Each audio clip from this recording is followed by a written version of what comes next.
Hello, we're going to work on chapter 15 today. All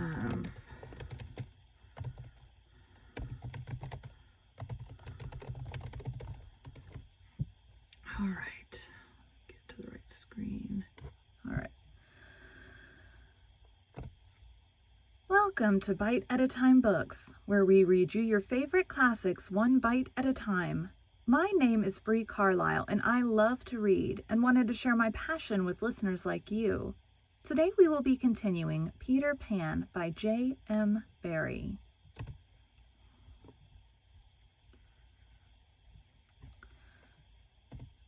Chapter 15. Hook or Me This Time? Odd things happen to all of us on our way through life without our noticing for a time that they have happened. Thus, to take an instance, we suddenly discover that we have been deaf in one ear, for we don't know how long, but say half an hour. Now such an experience had come that night to Peter.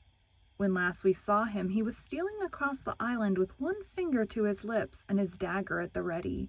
He had seen the crocodile pass by without noticing anything peculiar about it, but by and by he remembered that it had not been ticking. At first he thought this eerie, but soon concluded rightly that the clock had run down. Without giving a thought to what might be the feelings of a fellow creature thus abruptly deprived of its closest companion, Peter began to consider how he could turn the catastrophe to his own use, and he decided to tick, so that wild beasts should believe he was the crocodile and let him pass unmolested. He ticked superbly, but with one unforeseen result. The crocodile was among those who heard the sound, and it followed him, though whether with the purpose of regaining what it had lost, or merely as a friend under the belief that it was again ticking itself, will never be certainly known, for like slaves to a fixed idea, it was a stupid beast.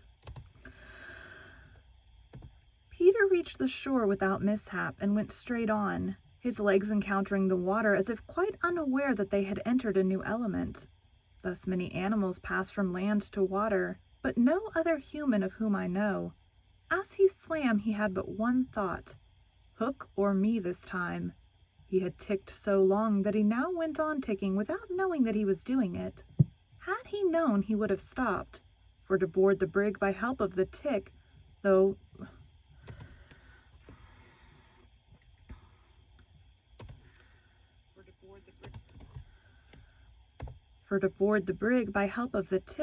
an ingenious idea, had not occurred to him. On the contrary, he thought he had scaled her side as noiseless as a mouse, and he was amazed to see the pirates cowering from him, with Hook in their midst as abject as if he had heard the crocodile. Scroll. The crocodile. No sooner did Peter remember it than he heard the ticking. At first he thought the sound did come from the crocodile, and he looked behind him swiftly. Then he realized that he was doing it himself, and in a flash he understood the situation. How clever of me, he thought at once, and signed to the boys not to burst into applause. It was at this moment that Ed Tinnate, the quartermaster, emerged from the forecastle and came along the deck. Now, reader, time what happened by your watch. Peter struck true and deep. John clapped his hands on the ill-fated pilots. We're not dealing with pilots here. John clapped his hands on the ill-fated pirate's mouth to stifle the dying groan. He fell forward. 4 boys caught him to prevent the thud. Peter gave the signal, and the carry-on was cast overboard. There was a splash and then silence. How long has it taken? 1. Slightly had begun to count. None too soon. Peter, every inch of him on tiptoe, vanished into the cabin, for more than one pirate was screwing up his courage to look round. They could hear each other's distressed breathing now, which showed them that the more terrible sound had passed. "It's gone, Captain," Smee said, wiping off his spectacles. "All still again." Slowly Hook let his head emerge from his ruff and listened so intently that he could have caught the echo of the tick. There was not a sound, and he drew himself up firmly to his full height. "Then here's to Johnny Plank," he cried Then here's to Johnny Plank, he cried brazenly, hating the boys more than ever because they had seen him unbend. He broke into the villainous ditty. Yo ho, the frisky plank, you walks along it so, till it goes down and you goes down to Davy Jones below. To terrorize the prisoners the more, though with a certain loss of dignity, he danced along an imaginary plank, grimacing at them as he sang, and when he finished he cried, Do you want to touch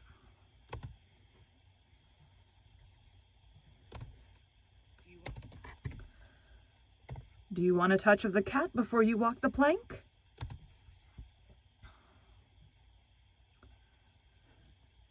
At that they fell on their knees. No, no, they cried so piteously that every pirate smiled. Fetch the cat, Jukes, said Hook. It's in the cabin. The cabin! Peter was in the cabin. The children gazed at each other. Aye, aye, said Jukes blithely, and he strode into the cabin. They followed him with their eyes. They scarce knew that Hook had resumed his song, his dogs joining in with him. Yo ho, the scratching cat, its tails are 9, you know, and when they're rid upon your back. What was the last line will never be known, for of a sudden the song was stayed by a dreadful screech from the cabin. It wailed through the ship and died away. Then was heard a crowing sound which was well understood by the boys, but to the pirates was almost more eerie than the screech. What was that? Cried Hook. 2, said Slightly solemnly. The Italian Secco hesitated for a moment and then swung into the cabin. He tottered out haggard. What's the matter with Bill Jukes, you dog? Hissed Hook, towering over him.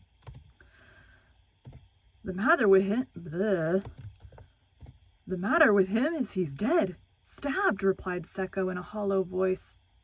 Bill Jukes dead? Cried the startled pirates. The cabin's as black as a pit, Secco said, almost gibbering. But there is something terrible in there, the thing you heard crowing. Oh, that hurt.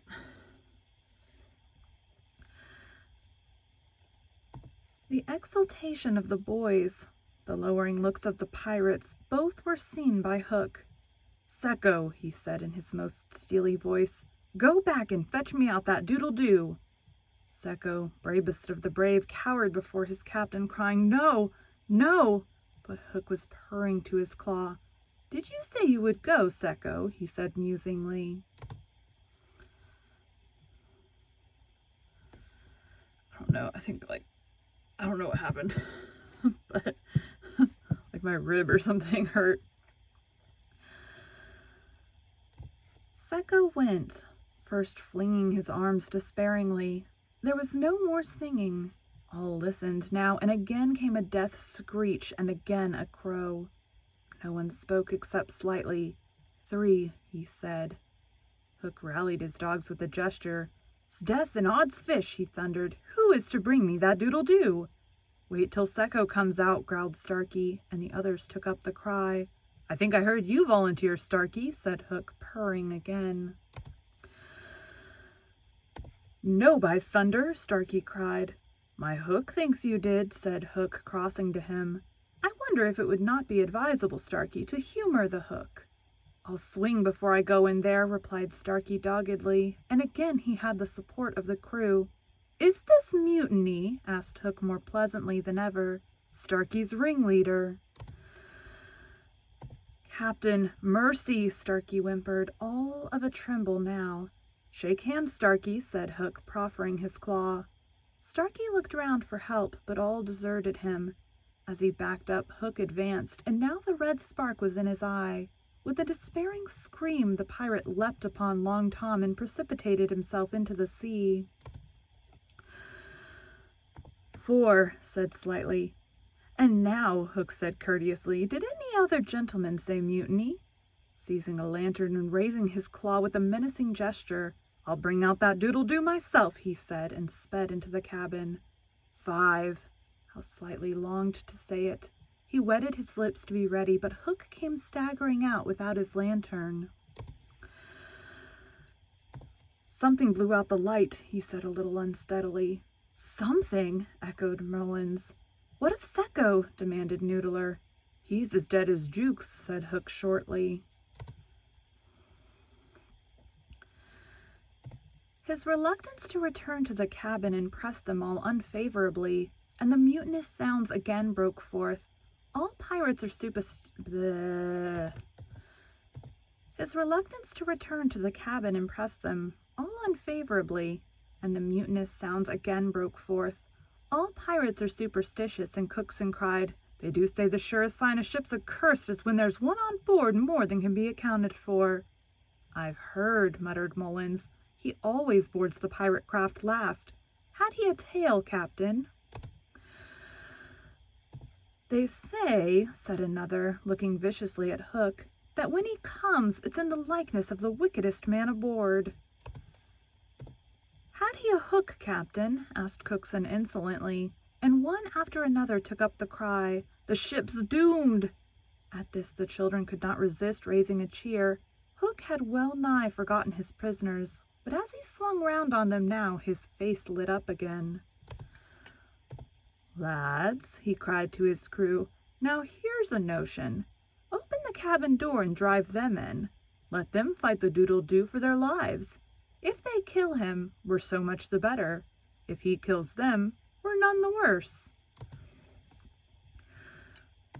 For the last time his dogs admired Hook, and devotedly they did his bidding. The boys, pretending to struggle, were pushed into the cabin, and the door was closed on them. "Now listen," cried Hook, and all listened, but not one dared to face the door. Yes, one, Wendy, who all this time had been bound to the mast. It was for neither a scream nor a crow that she was watching. It was for the reappearance of Peter. She had not long to wait. In the cabin he had found the thing for which he had gone in to search, the key that would free the children of their manacles, and now they all stole forth, armed with such weapons as they could find. First signing them to hide, Peter cut Wendy's bonds, and then nothing could have been easier for them all to fly off together. But one thing barred the way, an oath. Hook or me this time. So when he had freed Wendy, he whispered for her to conceal herself with the others, and himself took her place by the mast, her cloak around him so that he should pass for her. Then he took a great breath and crowed. To the pirates it was a voice crying that all the boys lay slain in the cabin, and they were panic-stricken. Hook tried to hearten them, but like the dogs he had made them, they showed him their fangs, and he knew that if he took his eyes off them now, they would leap at him. "Lads," he said, ready to cajole or strike as need be, but never quailing for an instant, "I've thought it out. There's a Jonah aboard." "Aye," they snarled, "a man with a hook." "No, lads, no, it's the girl. Never was luck on a pirate ship with a woman on board. We'll right the ship when she's gone." Some of them remembered that this had been a saying of Flint's. "It's worth trying," they said doubtfully. "Fling the girl overboard," cried Hook, and they made a rush at the figure in the cloak.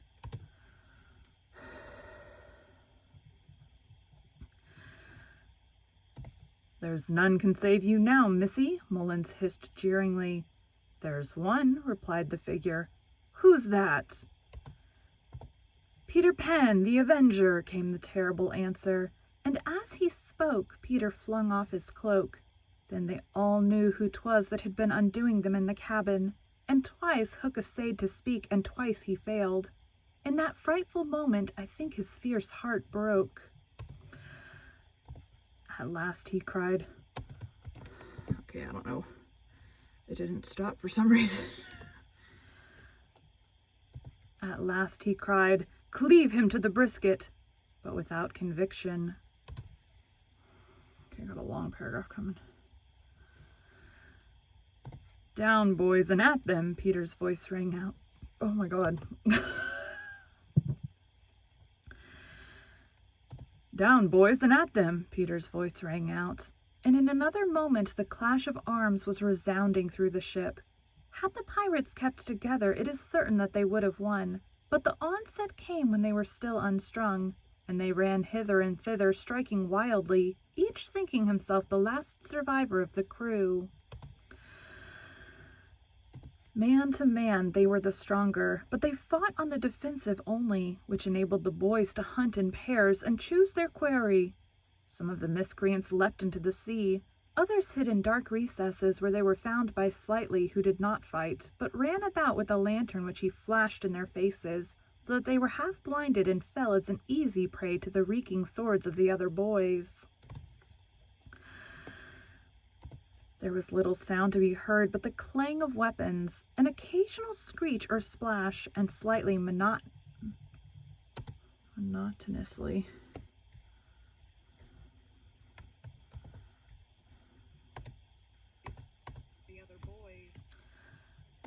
There was little sound to be heard but the clang of weapons, an occasional screech or splash, and slightly monotonously counting 5, 6, 7, 8, 9, 10, 11. I think all were gone when a group of savage boys surrounded Hook, who seemed to have a charmed life as he kept them at bay in that circle of fire. They had done for his dogs, but this man alone seemed to be a match for them all. Again and again they closed upon him, and again he hewed a clear space. He had lifted up one boy with his hook and was using him as a buckler, when another, who had just passed his sword through Mullins, sprang into the fray. "Put up your swords, boys," cried the newcomer. "This man is mine." Suddenly Hook found himself face to face with Peter. The others drew back and formed a ring around them. For long the two enemies looked at one another, Hook shuddering slightly and Peter with a strange smile upon his face. So Pan, said Hook at last, "this is all your doing." "Aye, James Hook," came the stern answer, "it is all my doing." "Proud and insolent youth," said Hook, "prepare to meet thy doom." "Dark and sinister man," Peter answered, "have at thee."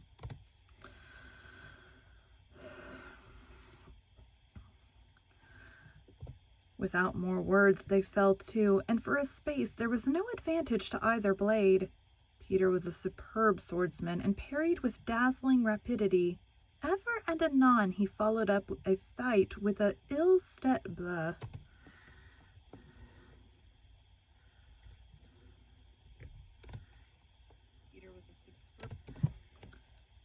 Peter was a superb swordsman and parried with dazzling rapidity.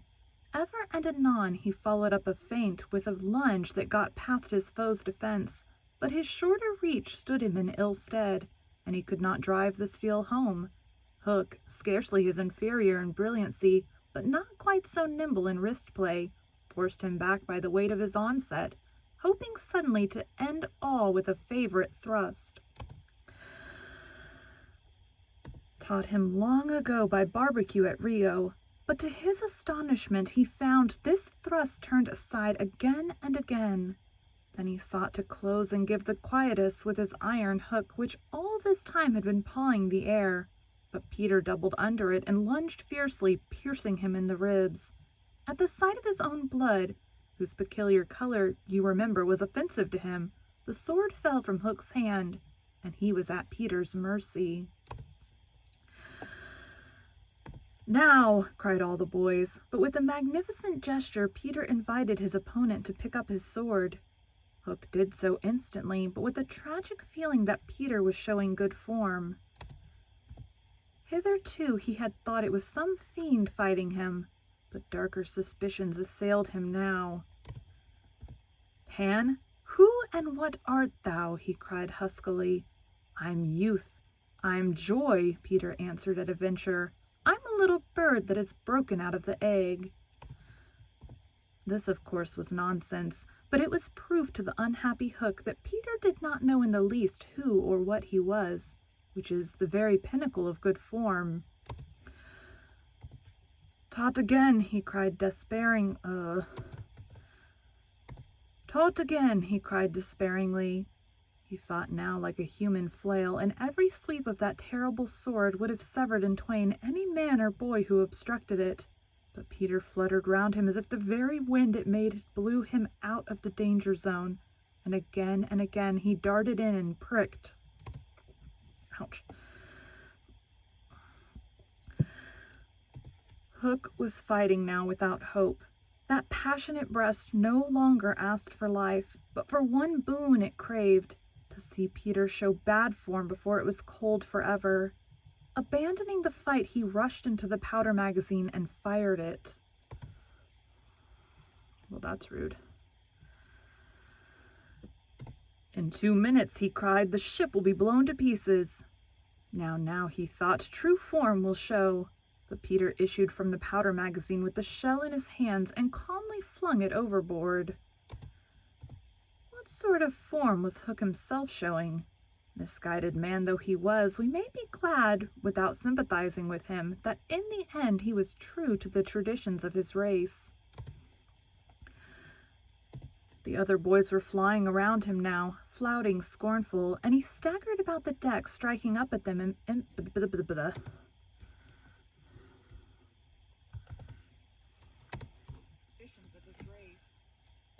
The other boys were flying around him now, flouting scornful, and he staggered about the deck, striking up at them impotently. His mind was no longer with them. It was slouching in the playing fields of long ago, or being sent up for good, or watching the wall game from a famous wall, and his shoes were right, and his waistcoat was right.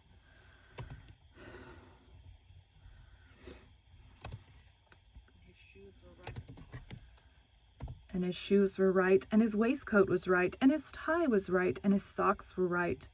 James Hook, thou not wholly unheroic figure, farewell, for we have come to his last moment. Seeing Peter slowly advancing upon him through the air with dagger poised, he sprang upon the bulwarks to cast himself into the sea.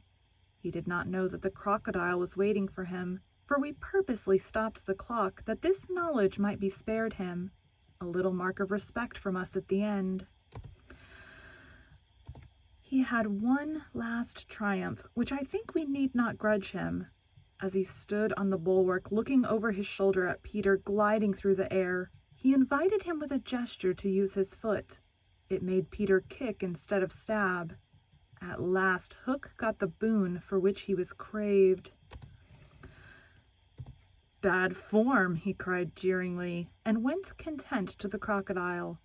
Thus perished James Hook.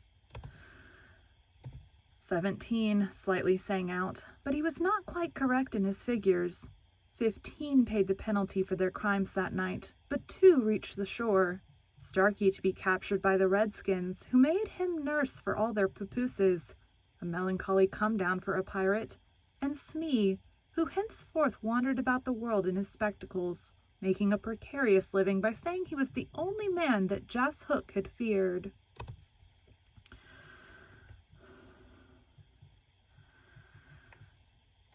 Wendy, of course, had stood by, taking no part in the fight, though watching Peter with glistening eyes.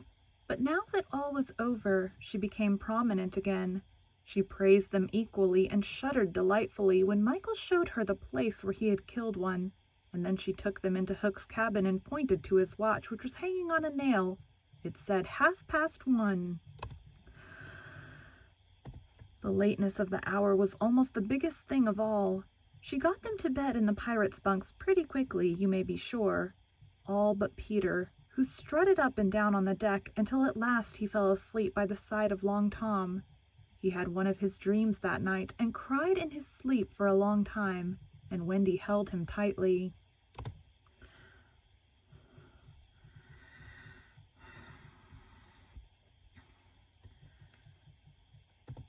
Thank you for joining Bite at a Time Books today, while we read a bite of one of your favorite classics.